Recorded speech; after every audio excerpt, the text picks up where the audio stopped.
ప్రతి ఒక్కరికి ఒక రోజు వస్తుంది. అమెరికా యుక్రెయిన్ ద్వారా రష్యాని ఎంత ఇబ్బంది పెట్టాలో అంతకన్నా ఘోరంగా ఇబ్బంది పెట్టింది. తను డైరెక్ట్గా ఇన్వాల్వ్ కాకుండా నాటో దేశాలన్నింటినీ కూడగట్టి తను ఖర్చు పెట్టిన డబ్బునేమో వాళ్ళ నెత్తి మీద వాళ్ళ ఖాతాలో వేసింది. తను ఖర్చు పెట్టిన డబ్బు ఇంత అని చెప్పేసి జెలెన్స్కీకి చెప్పి ఇంత నేను డబ్బు నీకు ఇచ్చాను కదా, ఇప్పించాను కదా, మరి నా వాటా ఏంటి, మరి నాకేంటి అన్నాడు మన ట్రంప్.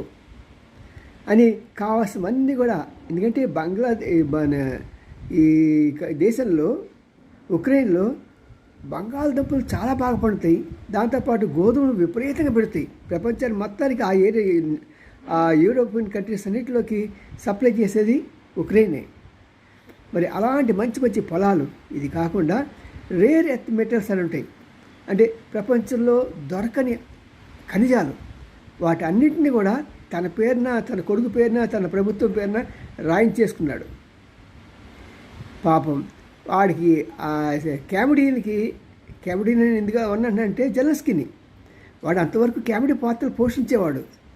అలాంటి వాడు ఒక్కసారిగా హీరో అయిపోయాడు అన్నమాట ఈ దేశంలోకి ఎన్నుకోబడి. మరి అలాంటి వాడికి ముందు వెనక ఏం తెలియదు, ఎంత నష్టపోతున్నామో తెలియదు, దేశం ఎంత నష్టపోతుందో తెలియదు. మరి అలాగా తనది కాని, అంటే అత్త సొమ్ము అల్లుడు దానం చేస్తాడంటేనే అలాగ దానం చేశాడు వీడు. మరి ఇలాంటి పొజిషన్స్లో రష్యాని మాత్రం విపరీతంగా ఆయన హింసించాడు. ఆఖరికి మన రష్యన్ ప్రెసిడెంట్ పుతిన్ మీద మిసైల్స్తో 2 సార్లు అటెంప్ట్ చేశాడు చంపేయడానికి. అంతేకాదు ఇంకోసారి డైరెక్ట్గా అటాక్ చేయడానికి కూడా ప్రయత్నం చేశాడు. పుతిన్ ఊరుకుంటాడా? కోపంతో రగిలిపోతూ ఉన్నాడు. ఇప్పుడు అవకాశం వచ్చింది. Every dog will have its own day అంటారే, ప్రతి ఒక్కరికి ఒక రోజు వస్తుంది. ఆ వచ్చిన రోజున వారు దాన్ని సద్వినియోగపరుచుకుంటారు.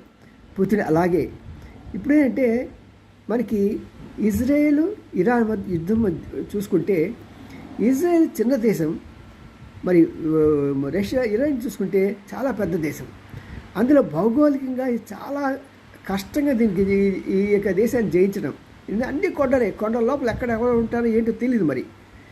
మరి అలాంటి దేశంతో యుద్ధం చేస్తూ తన యొక్క శక్తి సామర్థ్యాలన్నింటినీ పోగొట్టుకుంటున్న సమయంలో మరి వేరే ఇరాన్ చూసుకుంటే తన శక్తి సామర్థ్యాలన్నీ ఇంటాక్ట్గా ఉన్నాయి. మరి ఇప్పుడు అతను వెళ్ళి రష్యాలో దాక్కున్నాడు ఖైమని. ఇప్పుడు ఆట మొదలైంది.